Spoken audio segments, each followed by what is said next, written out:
A Tale of Two Cities, by Charles Dickens. Book the Third, The Track of a Storm. Chapter 3, The Shadow. One of the first considerations which arose in the business mind of Mr. Lorry when business hours came round was this, that he had no right to imperil Tellson's by sheltering the wife of an emigrant prisoner under the bank roof. His own possessions, safety, life he would have hazarded for Lucie and her child without a moment's demur. But the great trust he held was not his own, and as to that business charge, he was a strict man of business. At first his mind reverted to Defarge, and he thought of finding out the wine-shop again and taking counsel with its master in reference to the safest dwelling-place in the distracted state of the city. But the same consideration that suggested him repudiated him. He lived in the most violent quarter, and doubtless was influential there and deep in its dangerous workings. Noon coming, and the doctor not returning, and every minute's delay tending to comprise Tellson's, Mr. Lorry advised with Lucie. She said that her father had spoken of hiring a lodging for a short time in that quarter near the banking-house. As there was no business objection to this, and as he foresaw that even if it were all well with Charles, and he were to be released, he could not hope to leave the city, Mr. Lorry went out in quest of such a lodging, and found a suitable one, high up in a removed by-street, where the closed blinds in all of the other windows of a high melancholy square of buildings marked deserted homes. To this lodging he at once removed Lucie and her child and Miss Pross, giving them what comfort he could, and much more than he had himself. He left Jerry with them as a figure to fill a doorway that would bear considerable knocking on the head, and returned to his own occupations. A disturbed and doleful mind he brought to bear upon them, and slowly and heavily the day logged on with him. It wore itself out, and wore him out with it, until the bank closed. He was again alone in his room of the previous night, considering what to do next, when he heard a foot upon the stair.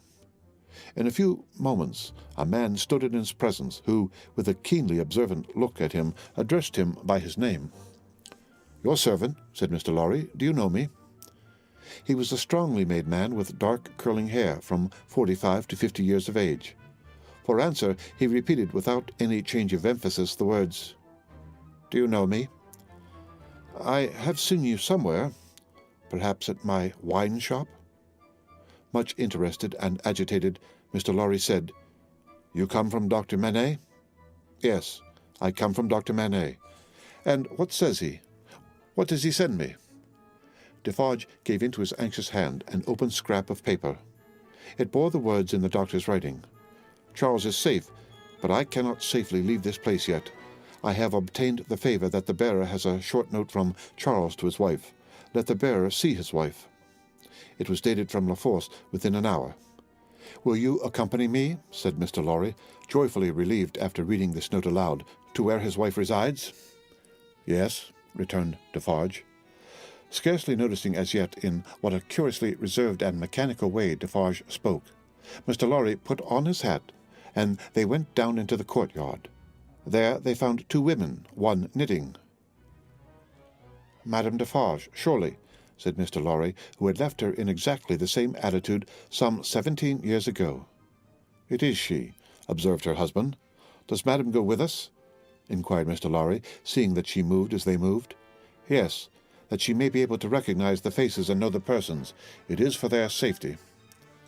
Beginning to be struck by Defarge's manner, Mr. Lorry looked dubiously at him and led the way. Both the women followed, the second woman being the Vengeance.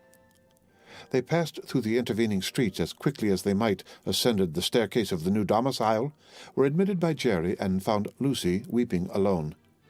She was thrown into a transport by the tidings Mr. Lorry gave her of her husband, and clasped the hand that delivered his note, little thinking what it had been doing near him in the night, and might but for a chance have done to him. "Dearest, take courage. I am well, and your father has influence around me. You cannot answer this. Kiss our child for me." That was all the writing. It was so much, however, to her who received it, that she turned from Defarge to his wife, and kissed one of the hands that knitted. It was a passionate, loving, thankful, womanly action, but the hand made no response, dropped cold and heavy, and took to its knitting again. There was something in its touch that gave Lucie a check. She stopped in the act of putting the note in her bosom, and with her hands yet at her neck, looked terrified at Madame Defarge. Madame Defarge met the lifted eyebrows and forehead with a cold, impassive stare. "My dear," said Mr. Lorry, striking in to explain, "there are frequent risings in the streets, and although it is not likely they will ever trouble you, Madame Defarge wishes to see those whom she has the power to protect at such times, to the end that she may know them, that she may identify them, I believe," said Mr. Lorry, rather halting in his reassuring words, as the stony manner of all the three impressed itself upon him more and more.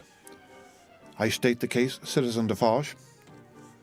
Defarge looked gloomily at his wife, and gave no other answer than a gruff sound of acquiescence. "You had better, Lucie," said Mr. Lorry, doing all he could to propitiate by tone and manner, "have the dear child here, and our good Pross, Defarge, is an English lady, and knows no French." The lady in question, whose rooted conviction that she was more than a match for any foreigner was not to be shaken by distress and danger, appeared with folded arms, and observed in English to the Vengeance, whom her eyes first encountered, "Well, I am sure, Boldface, I hope you are pretty well."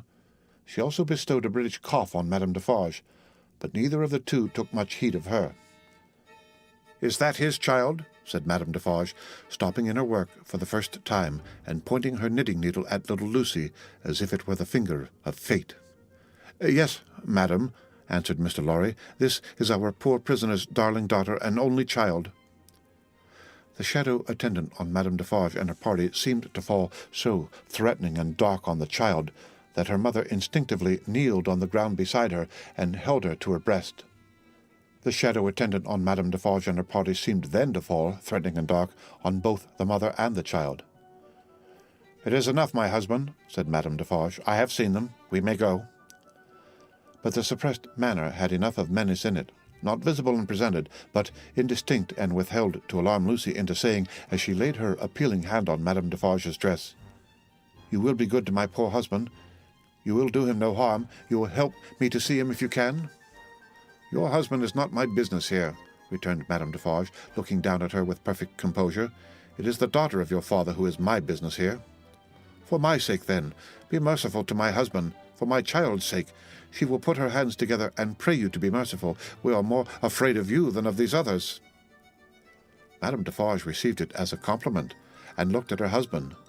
Defarge, who had been uneasily biting his thumbnail and looking at her, collected his face into a sterner expression. "What is it that your husband says in that little letter?" asked Madame Defarge, with a lowering smile. "Influence. He says something touching influence." "That my father," said Lucie, hurriedly taking the paper from her breast, but with her alarmed eyes on her questioner, and not on it, "has much influence around him." "Surely it will release him," said Madame Defarge. "Let it do so." "As a wife and mother," cried Lucie, most earnestly, "I implore you to have pity on me, and not to exercise any power that you possess against my innocent husband, but to use it in his behalf. Oh, sister woman, think of me as a wife and mother." Madame Defarge looked coldly as ever at the suppliant, and said, turning to her friend, the Vengeance, "The wives and mothers we have been used to see since we were as little as this child and much less, have not been greatly considered. We have known their husbands and fathers laid in prison and kept from them often enough. All our lives we have seen our sister women suffer in themselves and in their children, poverty, nakedness, hunger, thirst, sickness, misery, oppression, and neglect of all kinds." "We have seen nothing else," returned the Vengeance. "We have borne this a long time," said Madame Defarge, turning her eyes again upon Lucie. "Judge you. Is it likely that the trouble of one wife and mother would be much to us now?" She resumed her knitting and went out. The Vengeance followed. Defarge went last and closed the door. "Courage, my dear Lucie," said Mr. Lorry as he raised her. "Courage. Courage. So far all goes well with us, much better than it has, as of late, gone with many souls. Cheer up and have a thankful heart." "I am not thankless, I hope, but that dreadful woman seems to throw a shadow on me and on all my hopes." "Oh, tut-tut," said Mr. Lorry. "What is this despondency in the brave little breast? A shadow, indeed. No substance in it, Lucie." But the shadow of the manner of these Defarges was dark upon himself. For all that, and in his secret mind, it troubled him greatly. The end of Book the Third, The Track of a Storm, Chapter 3. Read by Rick Kistner.